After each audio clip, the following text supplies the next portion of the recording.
Band master Bansilal, ये band बजाने के अलावा नाटक कंपनी भी चलाते हो क्या? बाबूजी, बहुत अच्छी एक्टिंग करते हो, बहुत अच्छी। लेकिन यहां तुम्हें एक्टिंग करने का पैसा नहीं मिलेगा, अंडे मिलेंगे। इंस्पेक्टर साहब, हम आपके हाथ जोड़ते हैं, इन्हें पानी पिला दीजिए ना। आपके तो हम नाक रगड़ कर आपकी माफी मांग लेंगे सर, पर इन्हें पानी पिला दीजिए, थोड़ा सा पानी पिला दीजिए ना, पानी पिला दीजिए। इंस्पेक्टर साहब, हम आपके आगे हाथ जोड़ते हैं, आपके आगे। आप आपको जो कुछ भी कह रहा है, जो कोई भी सजा देनी हमें दीजिए, हमारे बाबूजी को छोड़ दीजिए। लेकिन क्या हुआ, निकल गई सारी अकड़? बड़ा अकड़ रहा था ना, क्या हुआ?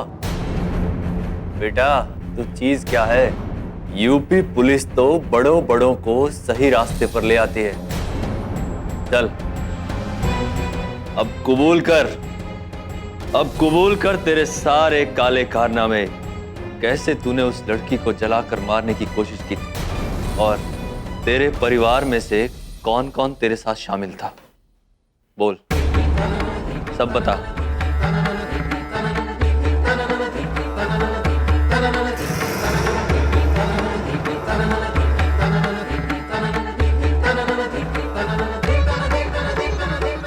सब कुछ इसमें लिख और दस्तखत मार।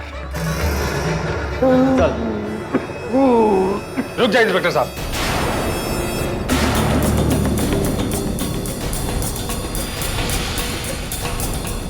ए, कौन है तू? और ये सर पे कहां चढ़ा रहा है? चल, साइड हो। मैं आगरा दैनिक का रिपोर्टर कमल शर्मा। पत्रकार? हाँ, कहिए ना। बस इंस्पेक्टर साहब, बस बहुत हो गया। ये कोई तरीका है छानबीन करने का? ये तो जबरदस्ती है। इस आदमी की हालत ही नहीं देख पा रहे हो? इसे इलाज की जरूरत है, वरना ये मर जाएगा, दम तोड़ देगा यहाँ पर ये। अरे पत्रकार साहब, आप पढ़ने लिखने का काम कीजिए ना।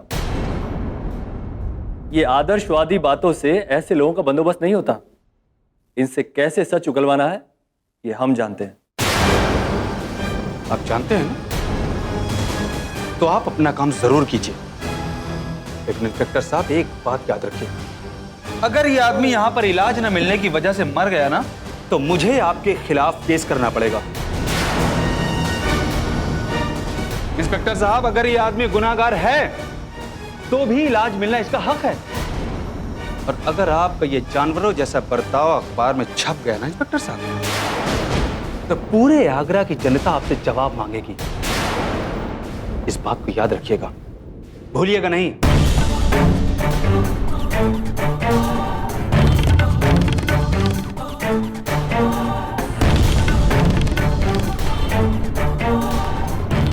अरे खड़े खड़े मुंह क्या देख रहे हो? पानी पिलाओ इसे। चल।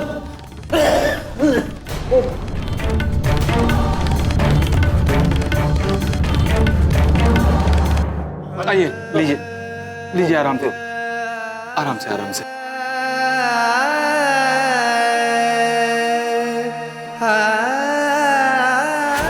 इंस्पेक्टर साहब, इन्हें जल्द से जल्द हॉस्पिटल भेजने का इंतजाम कीजिए, और इनके साथ इनके परिवार का एक सदस्य भी जाएगा। और ठीक है, निकालो इसे। 2 हवलदार इनके साथ जाओ, इसे और इसके बाप को पास के सरकारी अस्पताल में लेकर जाओ, जल्दी। आराम से निकालो इसे। आराम से। बाबूजी, बाबूजी,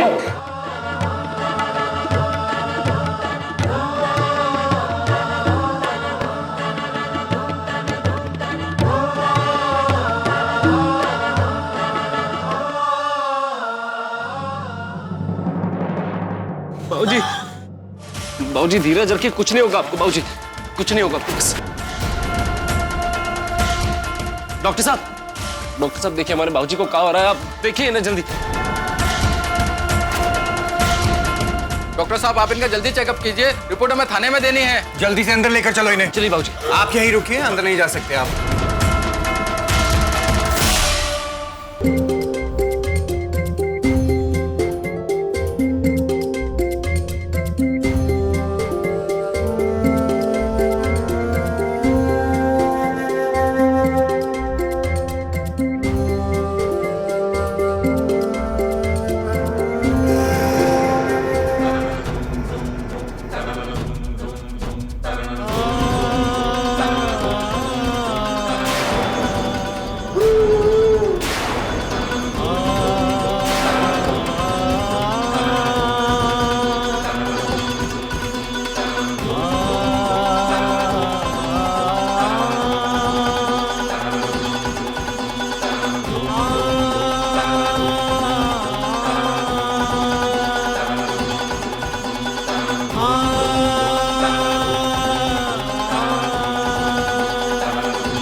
आप 3 नंबर के पेशेंट को देखिए।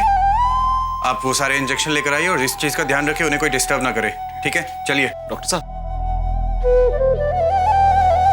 डॉक्टर साहब, कैसे आदमी हैं आप? किस चीज का इंतजार कर रहे थे? हॉस्पिटल में लाने में इतनी देरी क्यों? सांस भी ठीक से नहीं ले पा रही थी।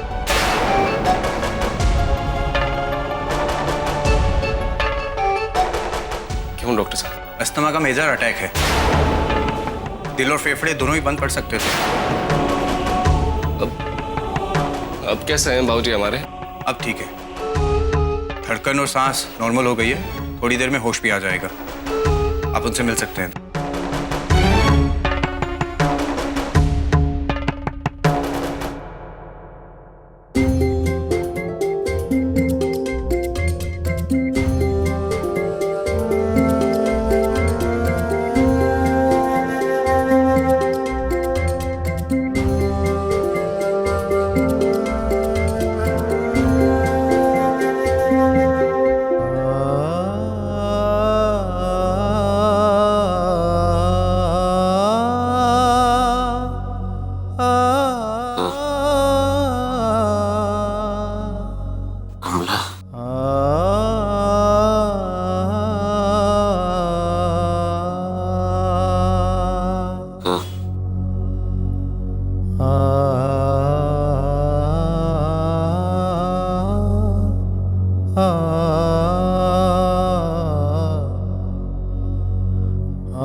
मैंने जब भारती को देखा तब वो बेहोशी की हालत में थी।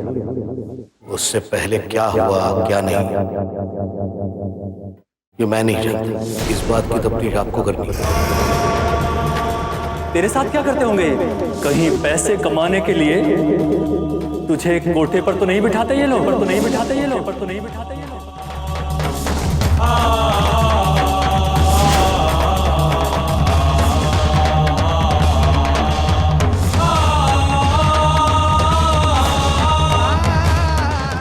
बाबूजी, बाबूजी, बाबूजी।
अम्मा, अम्मा मत रो अम्मा।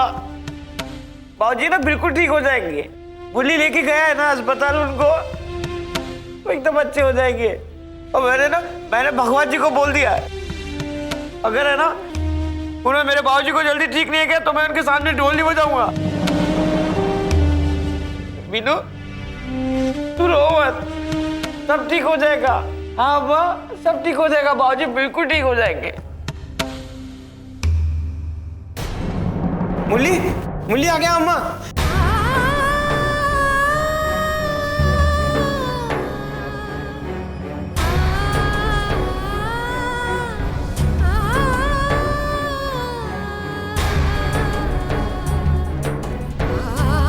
कैसे है वो?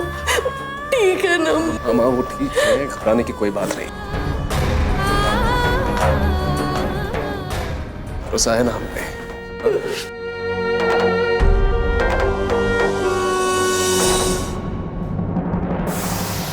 हम सब कुछ ठीक कर देंगे माँ, सब कुछ ठीक कर देंगे,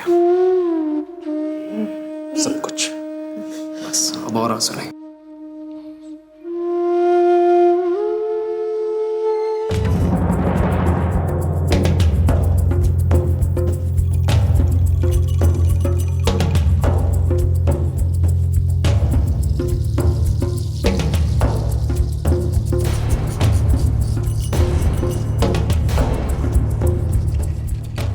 आप सच जानना चाहते हैं ना इंस्पेक्टर साहब? हम बताते हैं आपको कि सच क्या है। रुपेश चौहान आगरा का एक ऐसा जाना माना, ऐसा धनवान आदमी है जो शराफत की चादर ओढ़े हुए एक नंबर का ठगी है।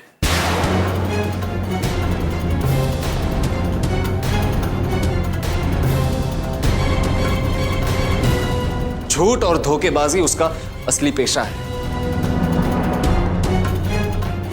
और हमारे साथ भी वही किया उसने।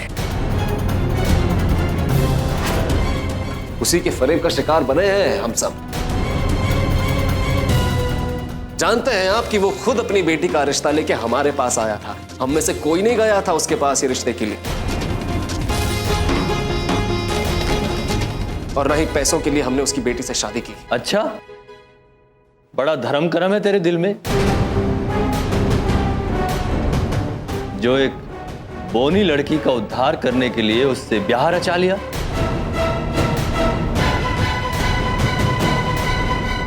बेटा, कि इतने बड़े नहीं हुए हो कि पुलिस को बेवकूफ बना सको। कोई भी आदमी बिना लालच के बोनी लड़की से शादी नहीं कर सकता। सही कहा आपने इंस्पेक्टर साहब, कोई किसी बोनी से शादी कैसे कर सकता है? हम भी नहीं करते उसकी बेटी से शादी, अगर हमें यह पहले पता होता कि उसकी बेटी बोनी है।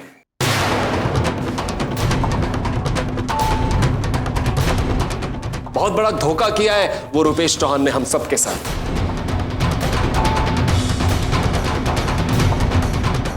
उसने सिर्फ अपनी बेटी की हमें तस्वीरें दिखाई, और वो भी ऐसी हैं जिसमें सिर्फ उसका चेहरा दिख रहा था, उसका कद नहीं।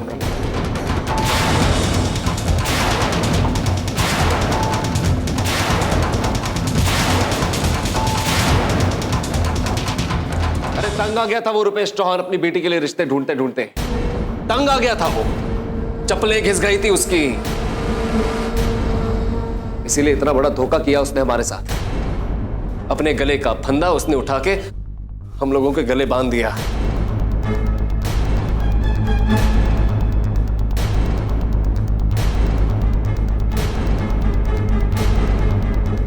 और जब तक संभले तब तक बात हाथ से निकल चुकी थी इंस्पेक्टर साहब। लेकिन हमने फिर भी कई बार इस बात का विरोध करने की कोशिश की इंस्पेक्टर साहब। लेकिन जैसे कि आप जानते हैं कि रुपेश चौहान एक बहुत बड़ा आदमी है, धनवान आदमी है, ताकतवर आदमी है। वो हमेशा कभी अपने पैसों के जोर से, कभी ताकत की जोर से हमारा मुंह बंद कराता रहा। और जब जब हमारा मुंह खुलता वो एक नया एहसान कर देता हम पे। कभी गाड़ी, कभी बंगला, कभी नोटों की गड्डियों से हमारा मुंह बंद करा देता वो। हमें अपने एहसानों के तले दबाते गया वो, और हम चुप रहे, कुछ नहीं कह पाए। हम गरीब हैं इंस्पेक्टर साहब, अपनी आंखों से आपने खुद हमें दूसरों का झूठा खाते हुए देखा है। क्या करते हम? और कोई रास्ता था नहीं हमारे पास। हमने उससे दहेज नहीं मांगा इंस्पेक्टर साहब, बल्कि उस आदमी ने आगे बढ़ के खुद अपनी बेटी बेची है हमें, बेटी बेची है, बेटी बेची है।